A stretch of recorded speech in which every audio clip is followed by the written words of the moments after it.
नमस्कार दोस्तों। तो आज इतिहास की इस कड़ी में मैं आपके सामने भारत के सबसे विशाल और सबसे प्रसिद्ध साम्राज्य की बात कर रहा हूं। आज हम पढ़ेंगे मौर्य काल को, चंद्रगुप्त मौर्य को और बिंदुसार को। यहां पर ध्यान दीजिए, ये वही मौर्य वंश है जिसमें आप पढ़ेंगे भारत के महान शासकों में शुमार अशोक वर्धन के बारे में। अब उससे पहले हम पढ़ते हैं एक और महान शासक के बारे में, चंद्रगुप्त मौर्य। इससे पिछले अध्याय में हमने पढ़ा था कि घनानंद की हत्या करके किस तरह से चाणक्य की मदद से चंद्रगुप्त मौर्य गद्दी पर बैठा था। आज हम चंद्रगुप्त मौर्य के बारे में पढ़ेंगे, क्योंकि चंद्रगुप्त मौर्य के समय में मगध के साम्राज्य का विस्तार पश्चिमोत्तर भारत की तरफ होने वाला है। जिस यूनानी क्षेत्र को सिकंदर ने 326 ईसा पूर्व ब्यास नदी के पार के क्षेत्र को सिकंदर ने पंजाब के राजा पोरस और तक्षशिला के राजा अंबी को आत्मसमर्पण करने के बाद अपने कब्जे में लिया था, क्या वो क्षेत्र एक बार फिर से आर्यव्रत की इस भूमि में मौर्य वंश के पास आने वाला है?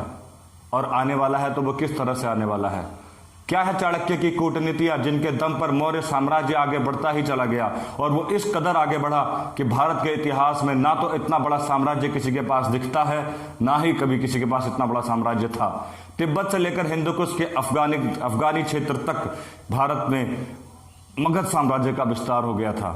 मजेदार बात तो यह है कि भारत के महान शासकों में शुमार अशोक, उसके बाद आने वाले भविष्य में भी ना अकबर का इतना बड़ा साम्राज्य नजर आता है और ना ही अंग्रेजों द्वारा भारत के इतने बड़े भूभाग पर अपना शासन किया गया।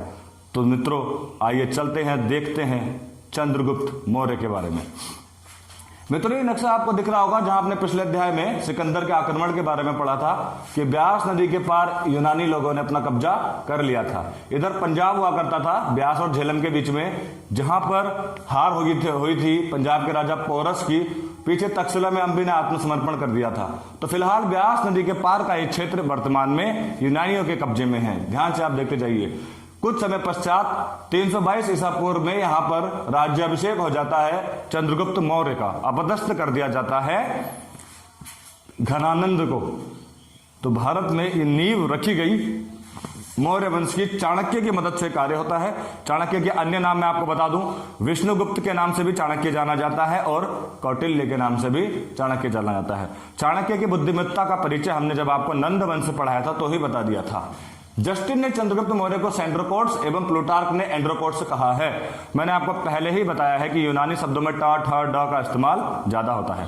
पहले हमें चंद्रगुप्त मौर्य के बारे में कुछ नहीं पता था, पर यूनानी ग्रंथों में एंड्रोकोट्स और सेंड्रोकोट्स का जिक्र मिलता है, जिसको भारत ने 1784 में एशियाटिक एसोसिएशन की स्थापना करने वाले विलियम जॉन्स ने बताया कि ये एंड्रोकोट्स और सेंड्रोकोट्स जिसका जिक्र किया जा रहा है, ये मौर्य साम्राज्य का संस्थापक चंद्रगुप्त मौर्य ही है। ठीक, तो जस्टिन ने चंद्रगुप्त मौर्य को सेंड्रोकोट्स की परीक्षा में पूछा जाता है, एवं प्लूटार्क ने, क्योंकि ये दोनों यूनानी हैं, एंड्रोकोट्स कहा है, जिसकी पहचान 1784 में एशिया एसोटिक बनाने वाले विलियम जॉन्स ने चंद्रगुप्त मौर्य के रूप में की है। चंद्रगुप्त मौर्य का क्या कुल था, हमने पिछले अध्याय में इसके बारे में डिस्कस किया।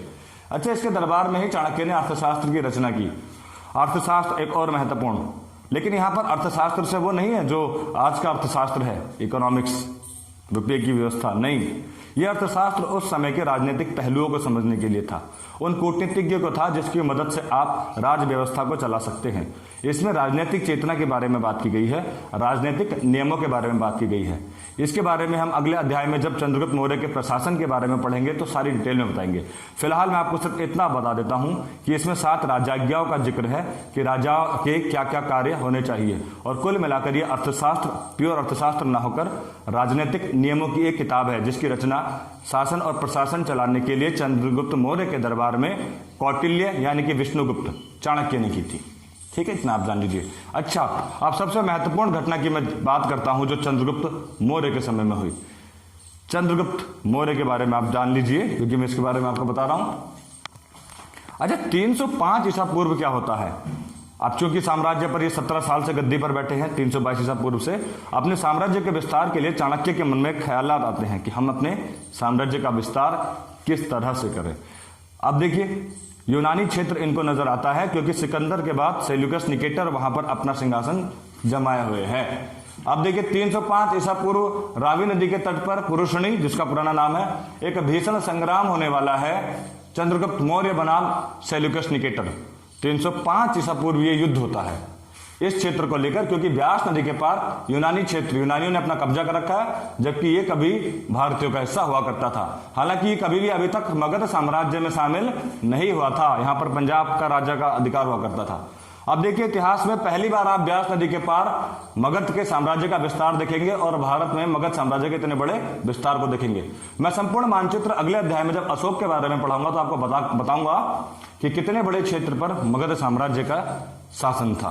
तो देखिए 305 ईसा पूर्व युद्ध हो रहा है सामने, तमाम लंबे समय तक ये युद्ध चलता है, परंतु वहां पर आप एक मजेदार बात देखिए, सारे सैनिक युद्ध में व्यस्त हैं, परंतु चंद्रगुप्त मौर्य की नजर कहीं और है।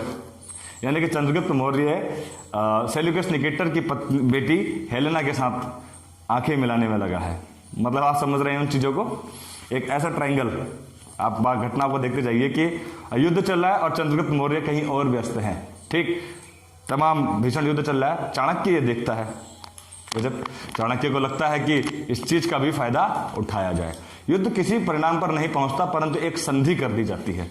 दिमाग देखिए आप, संधि कर दी जाती है और चाणक्य पूछता है चंद्रगुप्त से कि क्या हेलेना के साथ तुम्हारा निकाह होने वाला, मतलब तुम पसंद करते हो? उन्होंने बोला हाँ, तो उन्होंने बोला हेलेना भी? तो चंद्रगुप्त मौर्य ने बोला हाँ बिल्कुल वो भी। तो क्या होता है कि चाणक्य अब संधि के लिए जाता है, संधि के लिए वो चंद्रगुप्त मौर्य को लेकर जाता है, बोलता है कि आप चुप रहिए, मैं बात करूंगा, डीलिंग होती है। सेल्यूकस निकेटर से कहता है देखिए आपकी बेटी मेरे राजकुमार चंद्रगुप्त मौर्य से शादी करना चाहती है और ये आपकी बेटी की इच्छा है। अब आप बताइए कि आप दहेज में क्या देंगे। देखिए किस तरह से कहानी पलटी, यानी कि युद्ध के मैदान में क्या हो रहा था और चंद्रगुप्त मौर्य के बाद चाणक्य ने किस तरह से इसको अपने पक्ष में लिया। अब देखिए सेल्यूकस की चूंकि वो बेटी थी, दहेज मांग लिया गया। अब दहेज में उससे पहले ही चाणक्य ने एक और कूटनीति खेली। उन्होंने क्या किया, क्योंकि हमने आपको बताया था कि घनानंद के पास हाथी बहुत ज्यादा थे, 3000, और यूनानियों की जो फाइटिंग शैली थी वो घोड़ों पर थी। अब चूंकि आपको पता है कि हाथी जब युद्ध के मैदान में अगर पलटी मार गए तो अपनी सेना पर ही नुकसान कर देते थे, कुचलने के लिए इस्तेमाल होता था, और यूनानी ज्यादातर हाथियों का इस्तेमाल नहीं करते। हाँ तो मित्रों आप देखिए इन्होंने क्या किया। अब क्योंकि घोड़ों की आवश्यकता भारतीय सेना को हुआ करती थी, हमारे पास हाथी ज्यादा थे, मैंने आपको पहले ही बताया। तो चाणक्य ने क्या चाल चली, चाणक्य ने यह प्रस्ताव रखा कि मैं आपको 500 हाथी दान देता हूं। पहले ही एक इंप्रेशन जताने की कोशिश करी और बाकी सारा काम किया हेलेना ने। हेलेना एक प्रकार से सेल्यूकस निकेटर की बेटी हो गई, जिस वजह से उसको दहेज में राज्य भी देने पड़े। चाणक्य ने देखिए शर्त रख दी कि उसको बदले में दहेज में 4 प्रांत चाहिए। अब वो 4 प्रांत कौन से होंगे आप ये भी देख लीजिए। तमाम मेहनत से अर्जित, अपने मेहनत और पराक्रम से अर्जित वो क्षेत्र जो सिकंदर ने 326 ईसा पूर्व जीता था। ब्यास नदी के पार आज तक के इतिहास में अभी तक कहीं पर भी मगध साम्राज्य का विस्तार नहीं हुआ था, परंतु अब हेरात, काबुल, कांधार, ये कांधार वही क्षेत्र है जो आपने पिछले अध्याय में पढ़ा था, जिसे जीतने के बाद इस शहर का नाम अलेक्जेंड्रिया ऑफ एरोकोस्निया रखा था सिकंदर महान ने। मकरान, मकरान यानी कि मुल्तान का क्षेत्र, यानी कि न सिर्फ इतना क्षेत्र जो पहले कब्जा कर रहा था पंजाब के राजा पोरस और तक्षशिला से, चाणक्य ने तो ये संपूर्ण क्षेत्र ही मांग लिया। काबुल का ये वो क्षेत्र है जहां हिंदू कुश की पहाड़ियां आती हैं। जिस अखंड भारत की आप बात करते हो वो हिंदू कुश के क्षेत्र तक ही रहता है। अशोक के भारत के क्षेत्र को ही आप अखंड भारत कहते हो, और अशोक के इस अखंड भारत को यहां से नींव मिलती है, यानी कि ये क्षेत्र अब मगध साम्राज्य के कब्जे में आ गया, जिसे बिना युद्ध के चाणक्य की कूटनीति ने दहेज में ले लिया। देखिए आप, जब मैं आपको अशोक के बारे में पढ़ाऊंगा तो निश्चित तौर पर पूरा नक्शा बनाकर आपको मैं ये चीजें दिखाऊंगा। ठीक, अभी फिलहाल मैं चंद्रगुप्त मौर्य के बारे में पढ़ा रहा हूं, तो आप देखिए इस क्षेत्र के बारे में। ठीक, यूनानी यहां पर हुआ करते थे। अब 305 ईसा पूर्व उस युद्ध में चाणक्य ने सारा क्षेत्र अब दहेज में मांग लिया। तो आप जान रहे होंगे कि चाणक्य कितनी शातिर आदमी हुआ करते थे कूटनीतिज्ञ के मामले में। आज भी कई बार चाणक्य नीति शब्द आपने कई बार सुना होगा, जो बहुत ज्यादा प्रसिद्ध है। अब देखिए, अब चूंकि चाणक्य को पता था कि यूनानियों के पास दिमाग का विकास ज्यादा हुआ है, चाहे वो गणित का क्षेत्र हो, प्लूटो, दार्शनिक हो, चाहे वो अरस्तु जैसे और बहुत सारे यहाँ पर विद्वानों की एक टोली हुआ करती थी जिनसे ज्ञान अर्जित करने की हमें जरूरत थी। चाहे संसार में रास्ता ढूंढने की बात हो, राज्य विस्तार नीति के योजनाओं की बात हो, अब चूंकि विश्व विजेता था तो उनके पास दार्शनिक काफी उच्च क्वालिटी के हुआ करते थे। उल्लूक प्रणाली के सिक्के, गांधार शैली, हाँ बिल्कुल, जो अभी निर्मित होगी भविष्य में, ठीक, वो उन सारी चीजों की जानकारी लेने के लिए चाणक्य ने सोचा कि एक विद्वान को भी यूनान से यहां पर बुलाया जाए। उसी के अंतर्गत चाणक्य ने सेल्यूकस से एक दार्शनिक की भी मांग की। दार्शनिक की मांग के अंतर्गत मेगस्थनीज को भारत भेजा गया। मित्रों, ये वही मेगस्थनीज है जिसकी मदद शासन और प्रशासन में ली जाएगी। इसी मेगस्थनीज ने उस समय भारत में रहकर इंडिका नामक किताब की रचना की। देखिए इंडिका, देखिए चंद्रगुप्त मौर्य के दरबार में मेगस्थनीज ने इंडिका नामक पुस्तक लिखी। यह भी मजेदार बात है कि आपको यह भी नोट करना पड़ेगा कि चंद्रगुप्त मौर्य को मुक्तिदाता के रूप से नाम से भी जाना जाता है। देख पा रहे हैं आप, चंद्रगुप्त मौर्य को मुक्तिदाता के नाम से भी जाना जाता है। ठीक, तो ये क्षेत्र आपको दिख रहा होगा। अब हम बात कर देते हैं चंद्रगुप्त मौर्य के जीवन के अंतिम काल की, तो क्या होता है। देखिए, चंद्रगुप्त मौर्य अपने जीवन के अंतिम काल में जैन धर्म को अपना लेता है। 298 ईसा पूर्व की घटना है। इसी के समय में पहली जैन संगति भी होती है। अब सारी जैन संगत बौद्ध संगतियाँ जो इससे पहले हम पढ़ रहे थे वो राजधानी के क्षेत्र में होती हैं। तो पहली जैन संगति भी पाटलिपुत्र में होती है, जो उस समय की राजधानी हुआ करती थी। अब देखिए, अब चूंकि ये जैन धर्म को अपना लेता है और जैन धर्म को अपनाते ही वो पहली जैन संगति में जैन धर्म के दो हिस्से हो जाते हैं, श्वेतांबर और दिगंबर में। भद्रबाहु जो दिगंबर का प्रवर्तक था, भद्रबाहु, जिनका विस्तार दक्षिण भारत में मिलता है, जो कपड़े नहीं पहनते, वो क्या करता है, वो चंद्रगुप्त मौर्य को अपनी ओर ले लेता है। उस जैन संगति, बार बार बौद्ध संगति आ रहा है, जैन संगति में क्या होता है, इसके दरबार में पाटलिपुत्र में पहले जैन संगति होती है और चंद्रगुप्त मौर्य जैन धर्म को अपना लेता है और ये दिगंबर जैन धर्म का अपनाता है, दिगंबर वाले जैन धर्म को, जिसके अंतर्गत इस दिगंबर जैन धर्म का प्रवर्तक भद्रबाहु चंद्रगुप्त मौर्य को अपने साथ दक्षिण भारत ले जाता है। दक्षिण भारत में कर्नाटक के श्रवणबेलगोला, जहां तक इनका क्षेत्र था, श्रवणबेलगोला में इसको ले जाता है और वहां पर जैन धर्म की रीति रिवाज के हिसाब से संलेखना विधि, जिसमें लंबे समय तक आपको खाना पीना नहीं होता और प्राण त्यागने होते हैं, तो संलेखना विधि के तहत जैन धर्म अपनाने के बाद भद्रबाहु से दीक्षा लेते ही चंद्रगुप्त मौर्य ने प्राण त्याग दिए। बड़ी विडंबना है, इतना बड़ा साम्राज्य बनाने वाला, इतना बड़ा विस्तारवादी राजा जैन धर्म अपनाते ही पहला काम ही सीधे मौत का किया। ऐसा भी क्या धर्म अपनाया, मेरे ख्याल से चाणक्य बहुत नाराज हुआ होगा, कहाँ चक्कर में पड़ गया।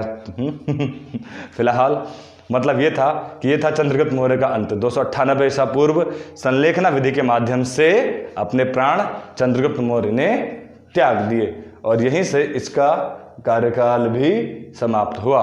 इसके बाद 298 ईसा पूर्व सिंहासन पर आता है बिंदुसार। बिंदुसार के बारे में आपको एक घटना और बताता हूं मैं, जो अत्यंत महत्वपूर्ण है और इंटरेस्टेड भी है, आपको जानना भी जरूरी होगा। अच्छा, जब चंद्रगुप्त मौर्य राजा था, तो वो अपने, जिसको हम बोलते हैं ना स्त्रियों की, जहाँ पर बहुत ज़्यादा स्त्रियाँ होती थी मनोरंजन के लिए, वहाँ पर जाता था। अब चाणक्य को ये पता चला कि उस क्षेत्र में जहाँ पर चंद्रगुप्त मौर्य अपने आनंद के लिए जाता है स्त्रियों के बीच में, वहाँ पर कुछ विष कन्याओं को रखा गया है चंद्रगुप्त मौर्य को मारने के लिए, कि चंद्रगुप्त मौर्य उनके संपर्क में आए और उनके होठों के माध्यम से विष कन्याएं अपने जहर को उस तक पहुंचा दें और चंद्रगुप्त मौर्य की मृत्यु हो जाए। जैसे ये घटना चाणक्य को पता चलती है तो चाणक्य क्या करता है, चंद्रगुप्त मौर्य के भोजन में थोड़ा थोड़ा जहर मिलाना शुरू कर देता है, ताकि चंद्रगुप्त मौर्य पर विष कन्याओं का असर ना हो। हालांकि चाणक्य मना करता है चंद्रगुप्त मौर्य को जाने से, लेकिन चंद्रगुप्त मौर्य थोड़ा सा, आप ये कह सकते हो कि अय्याश टाइप की कैटेगरी में आते हैं थोड़ा बहुत, कि वो नहीं मानते, रेगुलर जाते हैं। विवश होकर चाणक्य को थोड़ा थोड़ा जहर उनके भोजन में मिलाना पड़ता है, ताकि चंद्रगुप्त मौर्य की जो प्रतिरोधक क्षमता है वो बढ़ जाए और उस पर इनके जहर का असर ना हो। एक बार क्या होता है कि जब चाणक्य थोड़ा सा जहर चंद्रगुप्त मौर्य के भोजन में मिलाते हैं तो वो गलती से उनकी पत्नी कारूबाकी, शायद वही है, खा लेती है उसको। और जब वो जहर को उसको खा देती है तो उसके पेट में उस समय वो गर्भवती होती है, एक बच्चा होता है, तो वो जहर उस बच्चे के इस माथे पर नजर लग जाता है। जब ये बच्चा बाहर आता है तो उसके यहाँ पर एक बिंदा दिखता है, यहाँ पर बिंदा, और उस बिंदे के नाम पर ही इसका नामकरण किया जाता है बिंदुसार। आप समझ गए बिंदुसार कौन था? अच्छा, चंद्रगुप्त मौर्य हो, क्योंकि चाणक्य कूटनीतिज्ञ था, तो इसके दरबार में कई कूटनीतियाँ भी होती हैं, बहुत ज़्यादा। उन्हीं कूटनीतियों का शिकार बनता है खुद चाणक्य भी। भाई लोगों को इतना शातिर कर देता है, इतना शातिर कर देता है कि इसका अपना हथियार इसके खिलाफ भी उठना शुरू हो जाता है। वो हम आगे पढ़ेंगे चाणक्य के बारे में। फिलहाल अभी हम बात कर रहे हैं बिंदुसार के बारे में। बिंदुसार 298 ईसा पूर्व गद्दी पर बैठता है। इसके चंद्रगुप्त मौर्य का पुत्र है। इसका नाम हिंदी में आप देखेंगे अमित्रघात, जबकि यूनानियों के बारे में मैंने आपको बताया टा ठा डा का ज़्यादा इस्तेमाल करते हैं, तो वो इसको अमित्रचेट्स के नाम से संबोधित करते हैं, अमित्रचेट्स के नाम से। देखिए बिंबिसार नहीं है, बिंदुसार है। बिंदु के बारे में भी मैंने आपको बताया, बिंदुसार। बिंबिसार तो मगध साम्राज्य के हर्यक वंश का संस्थापक था। ठीक। अच्छा, चंद्रगुप्त मौर्य का पुत्र अमित्रघात, जिसको यूनान में अमित्रचेट्स के नाम से जाने जाते हैं, ये आजीवक संप्रदाय का था।